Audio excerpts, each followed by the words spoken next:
Bienvenidos a un nuevo programa de referentes de inversión. En el mundo de las inversiones, como en la vida, lo mejor es estar informado. Por eso, hoy conoceremos mejor los principales productos de inversión con la ayuda de Leopoldo Abadía y Miriam Ordinas. Empezamos.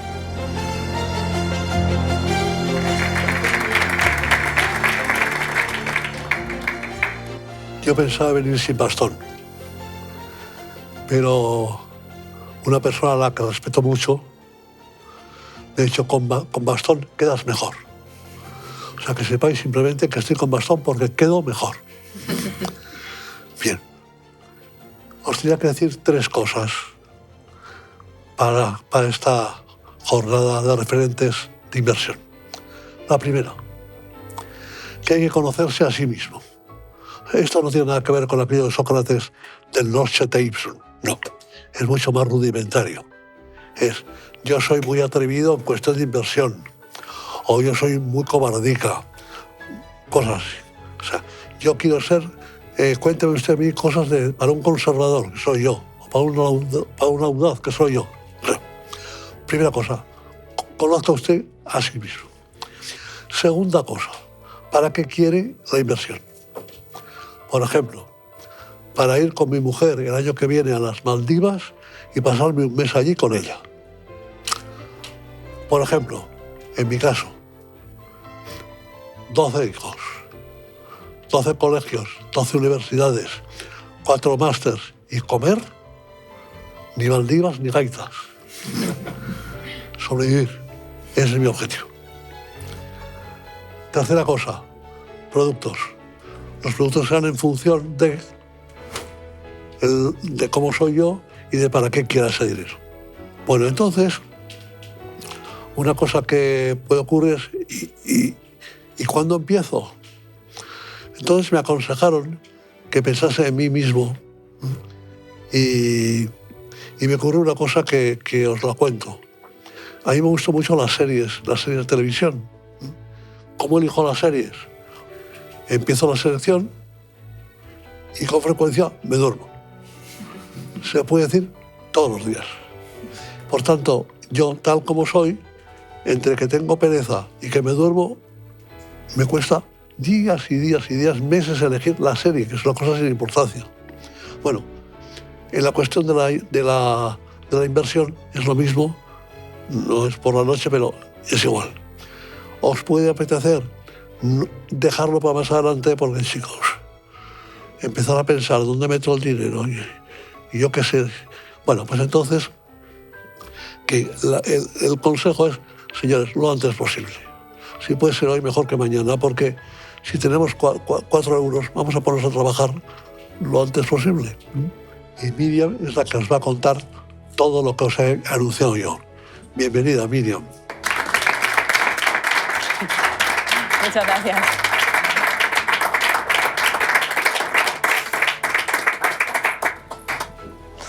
Bueno, pues como anticipaba Leopoldo, conocerse a sí mismo parece muy fácil, ¿no? Al final respondes a qué es lo que quiero, durante cuánto tiempo y cómo, pero esa frase que parece muy obvia, pues como me decía un profesor, no es saber lo que quieres, sino lo que no quieres, ¿no? Pues, y además eso pues se junta en una era digital en la que tenemos un montón de información que nos está llegando continuamente, ¿no?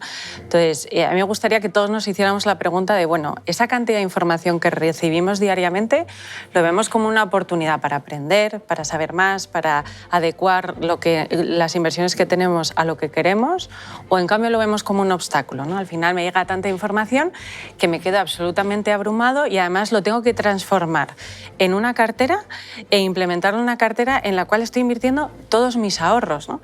Pues bueno, ya solo decirlo me asusta hasta a mí, ¿no? O sea, te quedas un poco abrumado.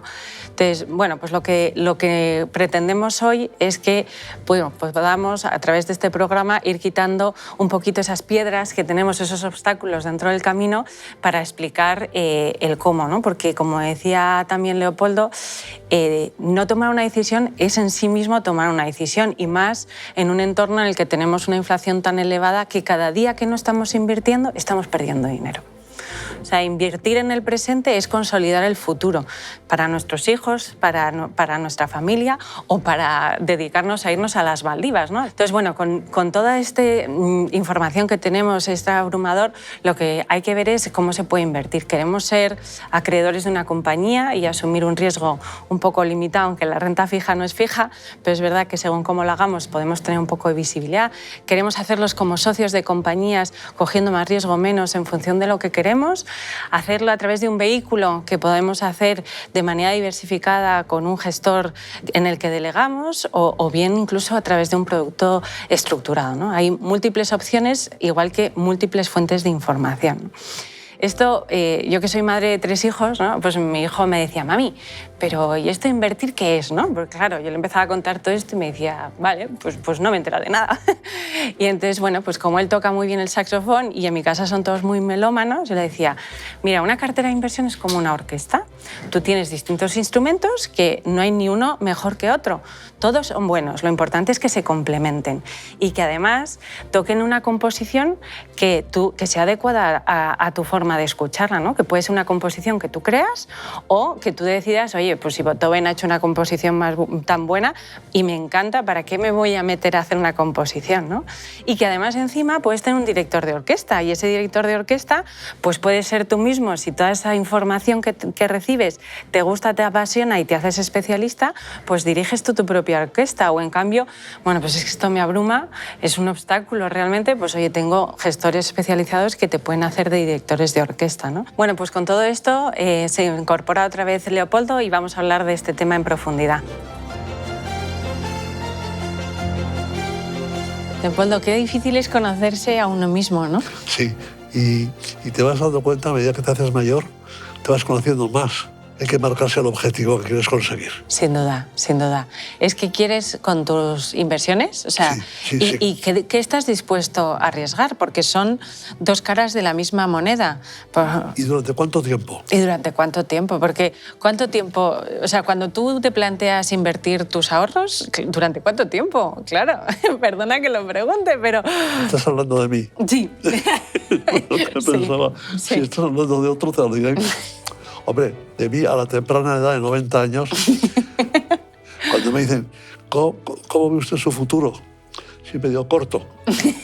A veces, hombre, ¿qué inversiones haría yo?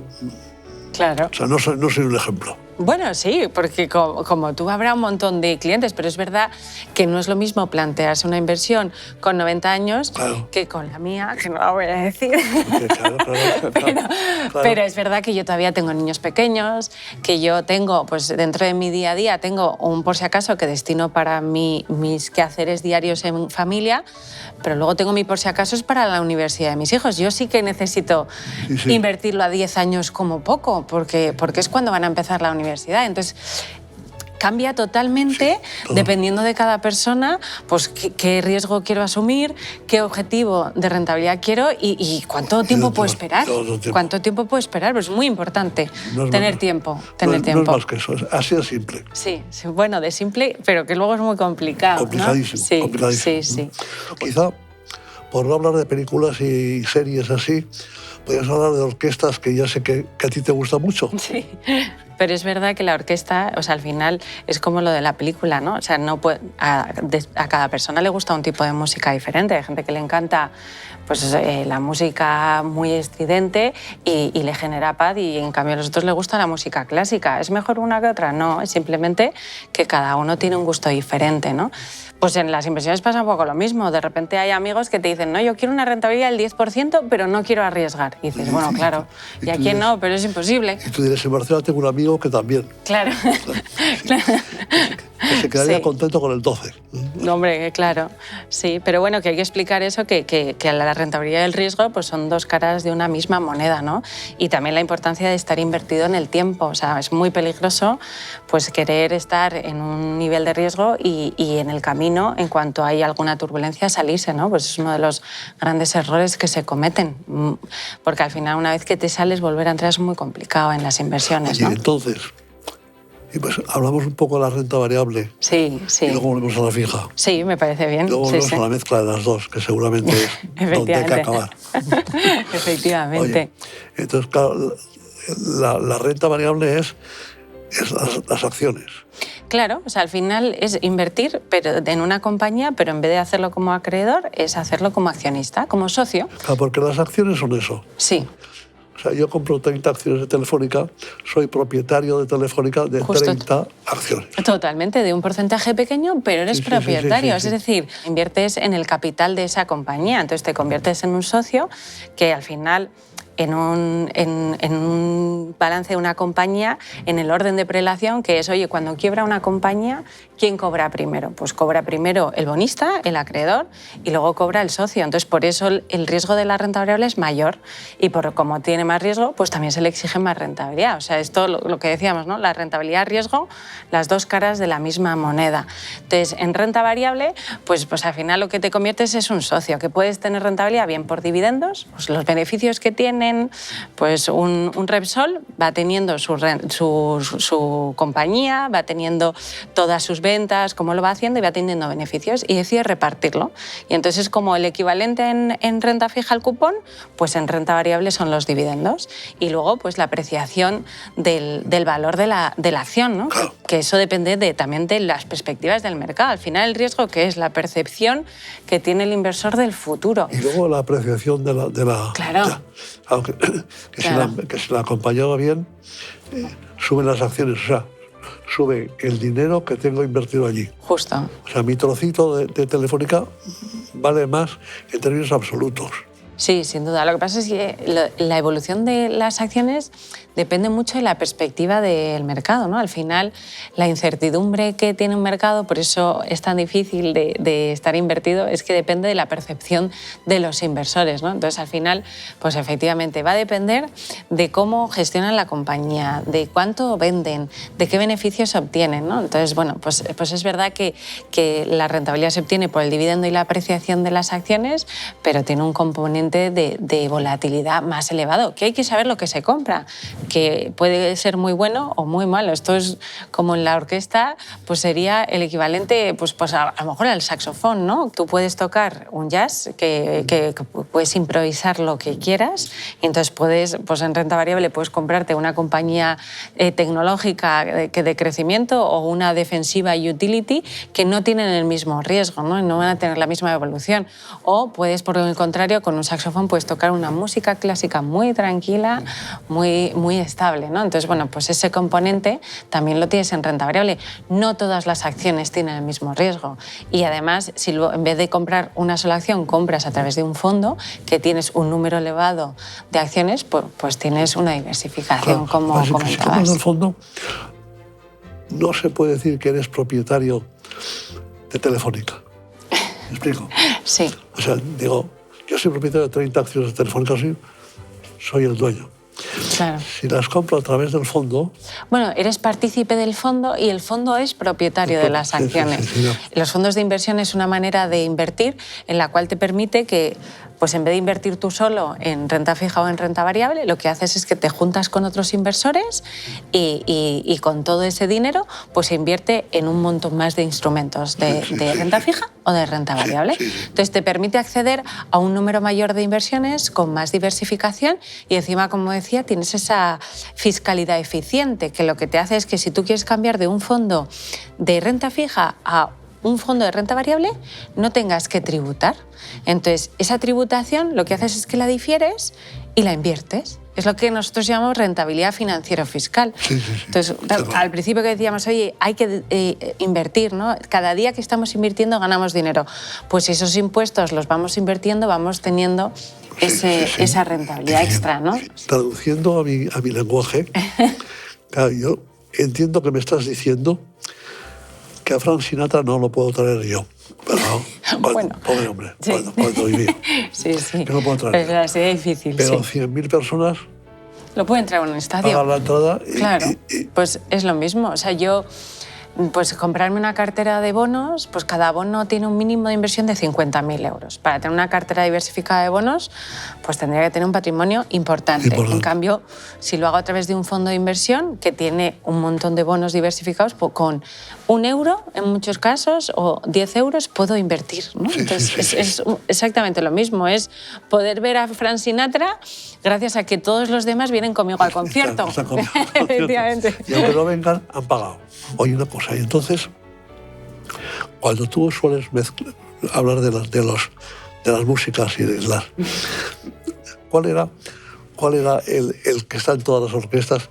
Ese era el violín, ¿no? El violín es el que está en toda orquesta. El violín siempre es el instrumento que está ahí, que nunca te das cuenta que está, ¿no? Y al final, para mí, yo le contaba antes, ¿no? Para mí la renta fija es el violín, ¿no? Es esa parte conservadora que tienes dentro de tu cartera, que tendrás en menos porcentaje o más, y que luego eso te permitirá asumir más riesgo en renta variable, ¿no? Pues en renta fija lo que haces es invertir en una compañía, un gobierno, que lo que necesita es dinero para financiar un proyecto, una inversión, y como le estás financiando, pues a cambio te da una rentabilidad, ¿no? Que es lo que se llama el cupón. Entonces, y en función de si ese gobierno o esa compañía tiene más riesgo, pues te paga más rentabilidad o te paga menos. Es lo que llamamos, pues, en corporativos o en compañías, es tener investment grade, que es buena calidad crediticia, compañías saneadas, que les pides menos rentabilidad, o high yield, que son compañías con balances, bueno, pues que coquetean un poquito más con esa probabilidad de impago, y entonces pues tienes que exigirle más esa rentabilidad, ¿no? Lo de cortar el cupón. Sí. Yo conocía gente hace años que te decían que ellos vivían de cortar el cupón. Claro, eso lo que quiere decir es una renta fija y lo que hacía era que esa renta fija tenía unos intereses, y esos intereses pues ponía el cupón número 1, número 2, número 3, y cuando cortaba el cupón cobraba. Claro. Bueno, pues este señor, pues vete a hablar de otras inversiones. Él vivía... Bueno, es que ahí vendrá de lo de renta fija es fija, ¿no? Cogían sus cupones seguramente, pues y ya sabían que era fija. La renta fija, que no sea como dices tú, renta fija que no es fija, porque entonces ya lo he entendido, pero me ha costado un poco. Sí, porque es verdad que, o sea, parece que es fija, pero no lo es, ¿no? Que es lo hablábamos. Es lo que decías tú, y yo decía, está equivocada, pero no, era verdad. Bueno, no es que lo diga yo, ¿no? Es que al final, efectivamente, tú, cuando uno compra un bono a vencimiento, pues tú sabes que lo compras a un tiempo, a un vencimiento. Oye, pues yo compro una letra del Tesoro a 6 meses al 3%. Pues yo sé que si estoy 6 meses sentada en esa inversión voy a recibir un 3%. Pero ahí hay un riesgo, que es lo que hablábamos, que es que quiebre el Estado español. ¿Poco probable? Sí, pero que puede quebrar, ¿no? Entonces, por eso no es fija. Sí, pasa es que yo pienso que es más que si eso lo haces con una empresa, es más fácil que quiebre la empresa que el Estado español. Sin duda, y por eso está la prima de riesgo. Bueno, ahí está. Claro. La famosa prima de riesgo, aquella que todo el mundo sabía lo que era. Después de la crisis, ¿no? Todo el mundo sabía lo que era. Además, todo el mundo te preguntaba el taxista, ¿qué opina usted de la prima de riesgo? No, todo el mundo. Bueno, pues aquello que era un momento en que de España no se fiaba la gente, o se fiaban poco, y llegó a estar, me parece, a 607, me parece. Eso quiere decir que si Alemania te pagaba el 3%, te exigía un 3%, España te exigía un 3 más 6,07, el 9%. Claro. Pero vamos, que al final esa es una de las opciones que tenemos para invertir. Es la más conservadora, que ahora la verdad es que con toda la subida de tipos que tenemos, pues es muy atractiva, porque, bueno, pues al final es verdad que la renta fija no es fija, pues conocer de antemano, pero también puedes ir comprando o vendiendo durante la vida del bono, ¿no? Entonces ahí pues hay factores que determinan esa fluctuación, ¿no? Que son pues el coste del dinero, que es la evolución de los tipos de interés, que están subiendo ahora mismo, y la prima de riesgo, que es lo que comentábamos, ¿no? O sea, cuanto más riesgo tienes de impagarme, más te voy a pedir, ¿no?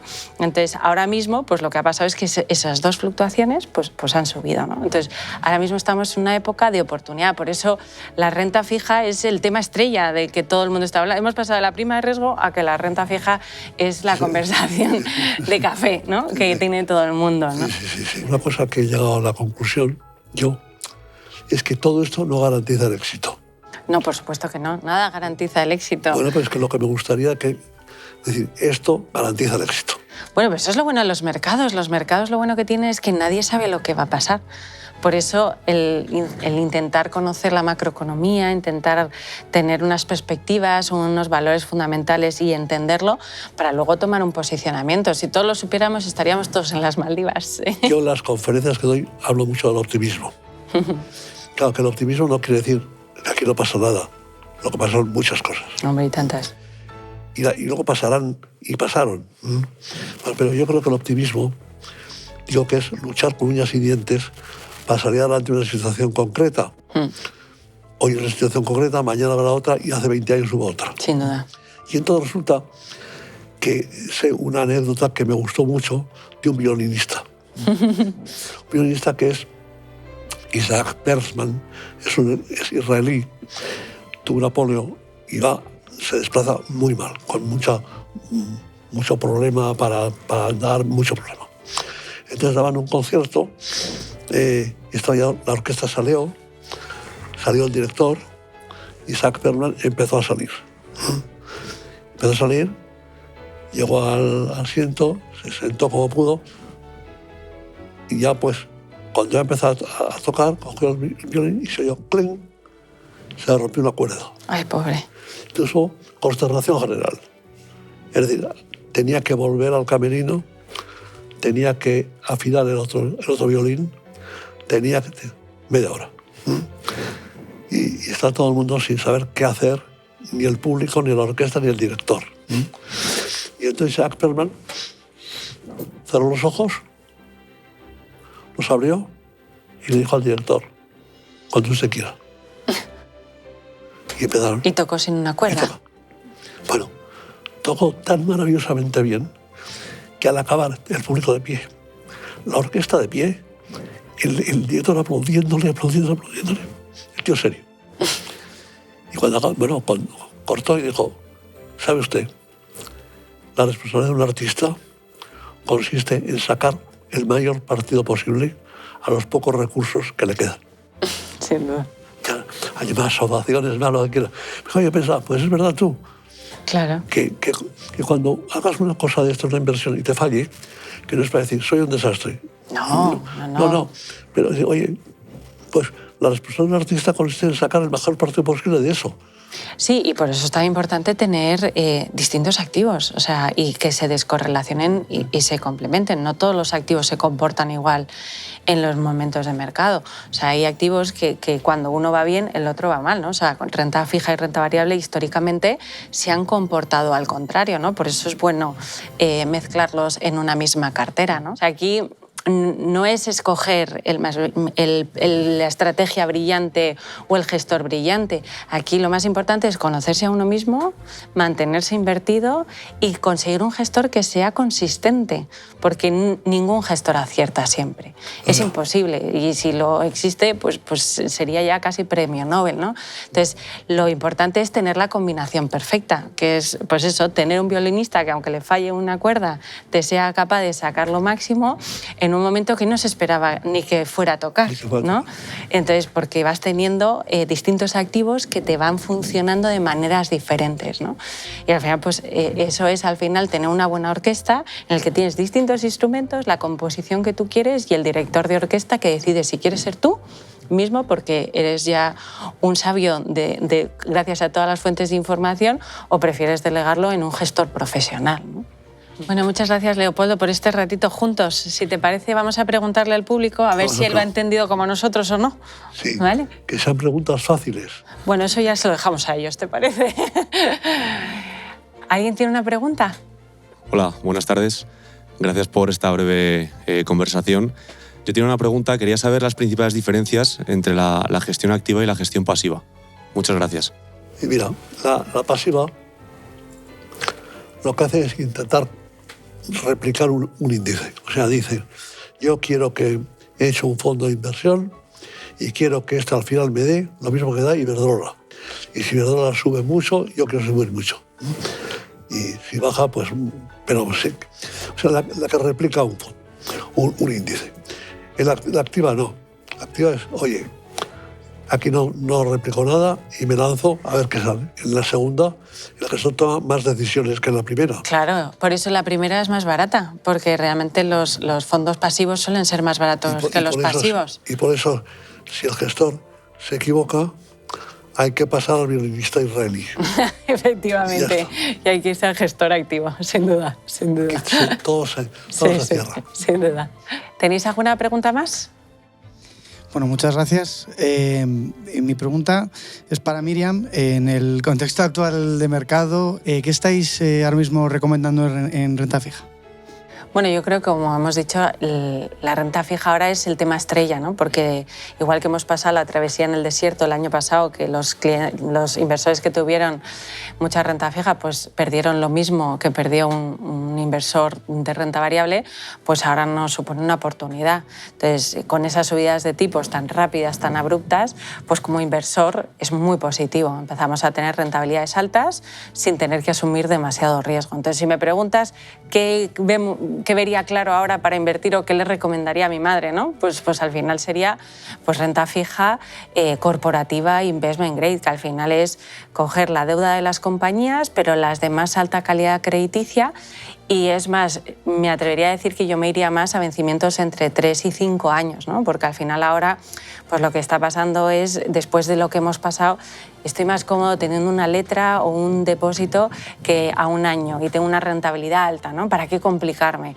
Claro, pero es que dentro de un año los tipos van a bajar. Entonces, cuando vaya a renovar esa letra del Tesoro o ese depósito, mi rentabilidad va a ser menor y el año siguiente todavía menor, ¿no? Entonces, ahora la oportunidad que tenemos nos permite crear una inversión a 3, 4 años con unas rentabilidades en torno al 4,5 y que tener esa parte conservadora de tu cartera que te va a dar esa rentabilidad te va a permitir vivir bien los próximos 3, 4 años, ¿no? Y eso pasa pocas veces.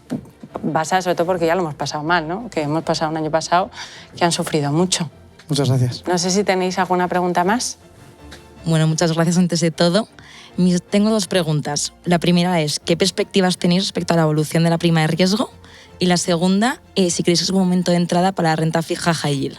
Gracias. Bueno, pues perspectivas de la prima de riesgo, pues al final es verdad que la subida de tipos de interés como inversores es positivo, pero si eres dueño de una compañía, el que te suban tipos de interés significa que te cuesta más la deuda que tienes, ¿no? Tu financiación. Entonces, eso va a hacer que haya compañías que empiecen a sufrir. Entonces, si te vas a compañías de alta calidad crediticia con buenos balances, sufrirán menos, pero compañías con baja calidad crediticia, con balances más ajustados, pues pueden empezar a coquetear con quiebras. Entonces, yo creo que las primas de riesgo, bueno, ya han subido bastante. Yo creo que las de investment grade sí que se van a mantener en estos niveles y, sobre todo, la volatilidad que pueda tener por esa subida de tipos te va a venir compensada por ya estar invertido, ¿no? O sea, cada día que estás invertido vas recibiendo un cupón. Entonces, la volatilidad que va a haber en el investment grade va a estar controlada y te va a compensar. En high yield, no. O sea, en high yield yo creo que sería un poquito más cauteloso. O sea, creo que vienen curvas para compañías con baja calidad crediticia. Y ahora mismo tenemos tanta oportunidad con rentabilidades del 4,5 en investment grade que no necesitas meterte en ese riesgo, ¿no? Para eso casi métete directamente en renta variable. Esa sería mi opinión. Bueno, no sé si hay alguna pregunta más. Muchas gracias. Pues para esos inversores de renta fija que ven que la rentabilidad de las letras del Tesoro está bajando por la gran demanda que hay, ¿sería interesante invertir en países como Italia o Francia? Mira, yo hago una cosa para saber cómo está un país. Se me ocurrió cuando la gente me preguntaba ¿cómo está España? Pues yo he pensado 3 cosas. ¿Cómo anda el déficit? ¿Cómo está la deuda pública? ¿Cómo está el número de parados? Me parece que con eso me hago una idea. El déficit está alto, la deuda pública está muy alta, y el número de parados está alto, pero está bajando. Bueno, ahí está. Entonces, me parece que es una buena medida, o sea, para comparar con Francia, con Alemania, con países así. Bueno, son tres datos facilísimos: déficit, deuda pública y número de parados. Oye, y en función de esos, tengo 3 datos como muy objetivos. Bueno, y que además te ayudan a poder diversificar, que te ayudan a analizar el riesgo emisor y diversificar. O sea, Diversificar digo, siempre es bueno, siempre. Me va bien esto. Bueno, y luego quizá pues puede haber países que me caigan mejor, que me caigan peor, pero eso ya es cuestión muy subjetiva. Decir, pues, veamos, yo diría eso. Compare esas tres cosas y a mí por eso me va bien. Y además es que ahora, como los españoles somos muy de nuestra deuda, pues lo que está pasando es que la letra del Tesoro, como lo estamos comprando todos, o sea, si tú miras en la rentabilidad que te da, o sea, te paga menos una letra del Tesoro español que una italiana y que una francesa, ¿no? Entonces, o sea, aparte de la diversificación, de mirar todo el riesgo emisor, que es fundamental, como comenta Leopoldo, pues también es que ahora es incluso más atractivo. Entonces, lo bueno es diversificar por emisor y también por tramo de la curva de tipos de interés. O sea, no solo estar a un plazo, sino tener distintos plazos, ¿no? Bueno, no tenemos mucho más tiempo, así que agradeceros este ratito que habéis compartido con nosotros. Y un placer y un honor, Leopoldo. Tenía muchas ganas de conocerle. Esto ha sido una suerte para mí. Sí. Y me voy encantada. Muchísimas gracias por todo. Y muchas gracias a todos vosotros también. Muchas gracias.